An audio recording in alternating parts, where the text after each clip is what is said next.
नमस्कार। आज हम एक गहरे लेकिन ज़रूरी सवाल से शुरुआत कर रहे हैं। मैं कौन थी और अब कौन हूँ? मैं कौन थी और अब कौन हूँ? जब हम छोटे थे तो हमारी पहचान हमारे सपनों, मासूमियत और जिज्ञासा में लिपटी होती थी।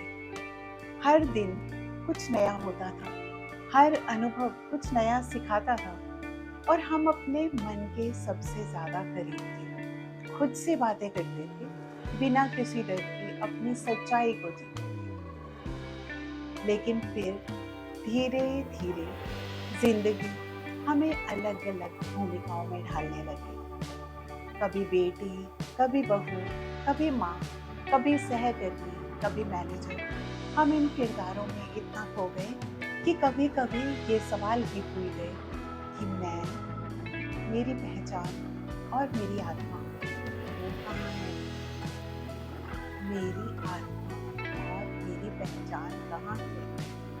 क्या हमने खुद को किसी रोल में इतना खो दिया है या फिर हम एक नए रूप में ढल गए हैं, नए रूप में इवॉल्व हो रहे हैं? शायद ये खो जाना नहीं बल्कि खुद के साथ एक नई शुरुआत है। तो आज हम अपनी आत्मा को एक चिट्ठी लिखकर ये स्वीकार करेंगे, प्रिय आत्मा, मैं उस लड़की को याद करती हूँ जिसके सपनों में साहस था, जिसकी हंसी में दुनिया रुक जाती थी, जो बिना किसी वैलिडेशन के खुद को पूरा महसूस करती थी।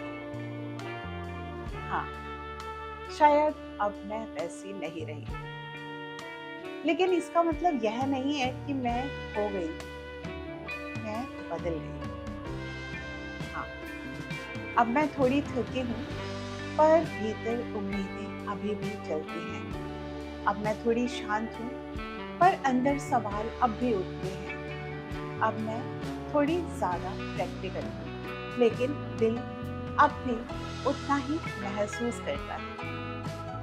तो आज मैं खुद से ये वादा करती हूँ कि अब मैं अपने उस पुराने रूप से, अपने पुराने वर्ज़न से अपने नए वर्ज़न को कंपेयर नहीं करूँगी। मैं जैसी हूँ वही ठीक हूँ। मैं बदल रही हूँ और यही मेरी सुंदरता है। Pause, pause, pause and grow. आपका धन्यवाद कि आपने इस यात्रा में खुद से जुड़ने का साहस दिखाया। अगली बार हम बात करेंगे कि मुझे क्या छोड़ना है। एक और कदम पॉज़ एंड ग्रो की दिशा में।